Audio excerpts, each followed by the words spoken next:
Berita pagi ini dimulakan dengan perkembangan banjir di Sabah. Setakat 8 malam tadi, jumlah penduduk terjejas yang berlindung di 4 pusat pemindahan di daerah Beaufort dan Kinabatangan mencatatkan penurunan. Berdasarkan infografik Sekretariat Jawatankuasa Pengurusan Bencana Negeri, bilangan penduduk di Pusat Pemindahan Sementara PPS menurun kepada 505 penduduk daripada 159 keluarga berbanding 1,040 orang 4 petang semalam. Di Beaufort, Pusat Pemindahan Kekal PPK Dewan Selagon ditutup secara rasmi pada 5 petang semalam. Bagaimanapun, sebahagian penduduk telah dipindahkan ke PPS Dun Banir iaitu 125 orang daripada 40 keluarga dan dalam proses pendaftaran. Manakala sebahagian lagi telah dibenarkan pulang ke kediaman masing-masing. PPS Dewan Bisaya kekal menempatkan 200 penduduk daripada 72 keluarga.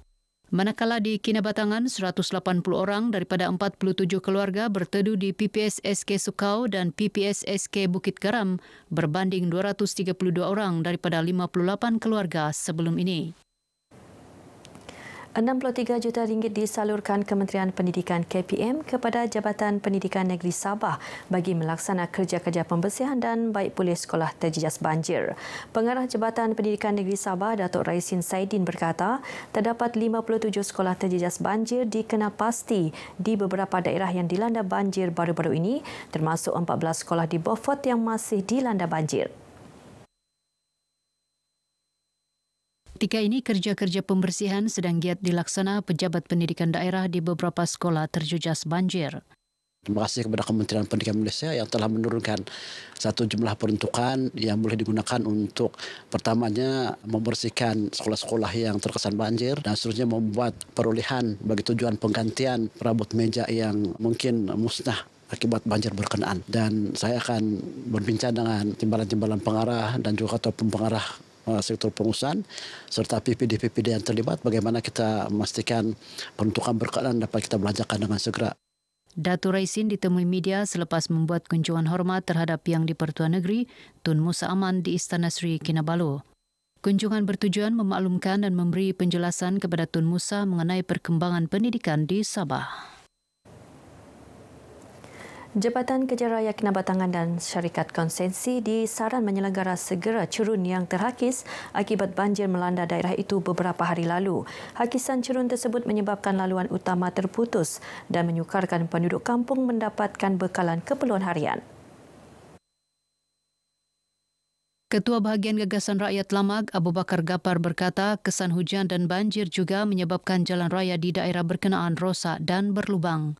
Ia boleh mengancam keselamatan pengguna jalan raya sekiranya tidak diselenggara. Dengan bantuan sedikit ini dapat meringankan beban dan insyaAllah masalah seperti jalan yang terputus ini akan kita panjangkan kepada pengetahuan yang amat berhormat Ketua Menteri. Beliau berkata demikian kepada pemberita RTM dalam misi bantuan bencana banjir di Kampung Lokan, Kinabatangan.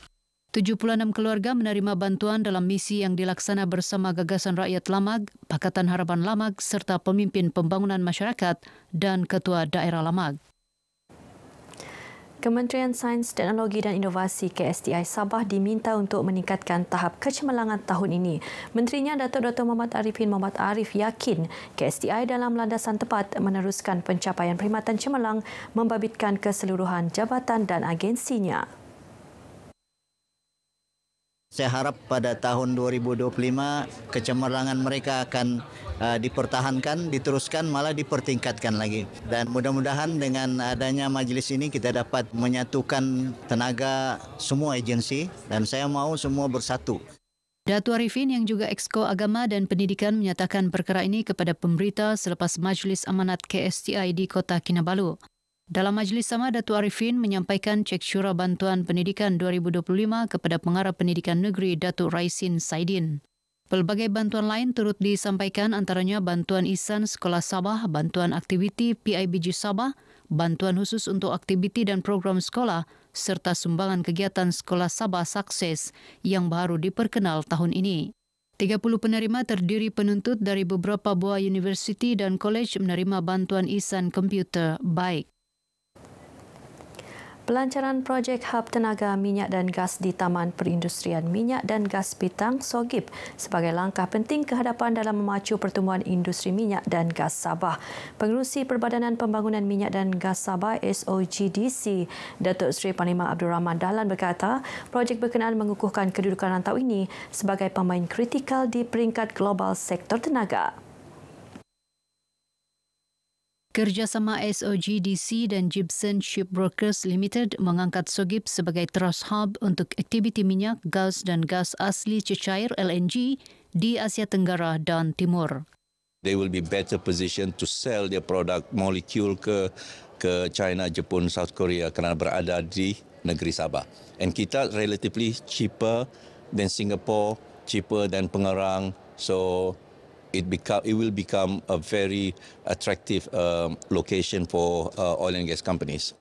Datuk Abdul Rahman ditemui media selepas majlis pelancaran projek hub tenaga, minyak dan gas di Sogip yang disempurnakan Ketua Menteri Datuk Seri Panglima Haji Jinor di Kota Kinabalu. Sementara itu, Ketua Pegawai Eksekutif SOGDC Datuk Harun Ismail berkata, projek di Sogip memberi manfaat secara langsung kepada ekonomi tempatan dan meningkatkan peluang pekerjaan. During operation, they might be reaching probably in 4 or 5 years' time, it will be reaching to about 5,000 permanent workers that is going to work in Sogip.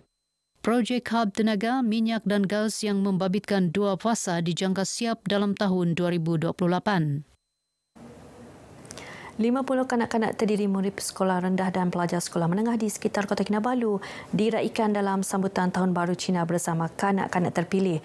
Majlis sambutan anjuran muafakat titipan amal Isteri Wakil Rakyat Gabungan Rakyat Sabah Mutiara GRS itu bertujuan menghibur dan memberi keceriaan kepada kanak-kanak terlibat. Sekolah-sekolah yang terpilih seperti daripada 10 pelajar daripada Sekolah Menengah KK High School, kemudian daripada pelajar St. Francis Convent, pelajar daripada SRJK Shantau, daripada pelajar SRJK Chunghua dan juga pelajar daripada SRJK Angola Chinese Primary.